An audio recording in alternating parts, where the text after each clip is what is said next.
সব ঋতুর ভিতরে শীতকাল আমার বরাবরই পছন্দের একটা ঋতু। শীতকালের সাথে সাথে যেরকম পিঠাপুলি খাওয়ার ধুম পড়ে যায়, ঠিক সেই রকমই বাজারেও নতুন নতুন শাকসবজি ভরপুর।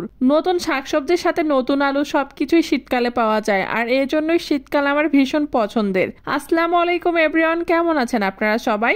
বাজারে শীতকালীন সবজি দিয়ে ভরপুর, তাই আজ রান্না করছি শীতের সবজি দিয়ে কুমড়ো বড়ি দিয়ে রুই মাছের পাতলা ঝোল। আর এই পাতলা ঝোল করার জন্য আজকে আমি নিয়েছি আলু, সিম, ফুলকপি, টমেটো, কুমড়ো বড়ি, ধনেপাতা, কাঁচামরিচ, পেঁয়াজ। প্রথমে ফুলকপি পিস পিস করে কেটে নিচ্ছি, আর এই ফুলকপির ফুলগুলোকে আমি একটু বড় সাইজের করে কেটে নিয়েছি। এইরকম করে রান্না করলে দেখতেও ভালো লাগে আর খেতেও ভালো লাগে, আর ভেঙে যাওয়ারও কোনো সম্ভাবনা থাকে না।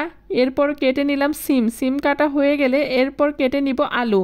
এরপর টমেটোগুলো ধুয়ে কেটে নিচ্ছি, কারণ টমেটো তো কাটার পরে ধোয়া যাবে না। এরপর পেঁয়াজগুলো কুচি করে নিয়েছি, মরিচগুলো ফালি করে নিলাম। সবগুলো তরকারি আমার কাটা শেষ এবং সবগুলো সবজি ধুয়ে নিয়েছি। এরপরে চুলাটা অন করে দিয়েছি, ফ্রাই প্যানে হালকা তেল দিয়ে তেলটা গরম করে নিলাম। এর ভিতর দিয়ে দিব কুমড়ো বড়ি। বড়ি দিয়ে হালকা ভেজে নিতে হবে। এপিট ওপিট উল্টে পাল্টে কুমড়ো বড়িগুলো ভাজা হয়ে গেলে কুমড়ো বড়িগুলো উঠিয়ে নিব। ফ্রাই প্যানের মাছ ভাজি করব, সেই জন্য তেলটা দিয়ে দিলাম। তেলটা গরম হয়ে আসলে এর ভিতরে আগে থেকে হলুদ মরিচ দিয়ে মেখে রাখা মাছগুলো হালকা করে ভেজে নিব।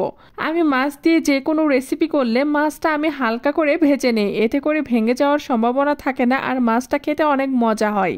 মাছ ভাজা আমার হয়ে এসেছে, মাছগুলো আমি উঠিয়ে নিলাম। এখন এই তেলে সামান্য পরিমাণ তেল দিয়ে তেলটা গরম করে নিব। এর ভিতরে দিয়ে দিব পরিমাণ মতো পেঁয়াজ কুচি, দিয়ে ভালোভাবে নাড়াচাড়া করে নিচ্ছি। হালকা পেঁয়াজ ভাজি হয়ে আসলে এর ভিতরে দিয়ে দিব 2টা তেজপাতা। এখন আমি এর ভিতরে দিব কাঁচামরিচ। কাঁচামরিচ দিয়ে পাতলা ঝোল খেতে আরো বেশি মজা হয়, বিকজ কাঁচামরিচের ঝালটা একটু ঠান্ডা ঠান্ডা। কাঁচামরিচ দিয়ে হালকা ভেজে নেওয়ার পর এর ভিতরে দিয়ে দিলাম জিরার ফোড়ন। গোটা জিরা ফোড়ন দিয়ে রান্না করলে আলাদা একটা ফ্লেভার চলে আসে।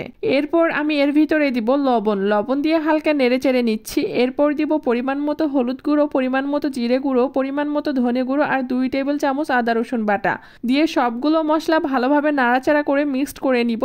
মিক্সড হয়ে আসলে এখন আমি এর পর্যায়ে দিয়ে দিব এর ভিতরে কেটে রাখা সবজিগুলো। সব ধরনের সবজি দিয়ে যে কোনো রেসিপি রান্না করলেই খেতে অনেক মজা হয়।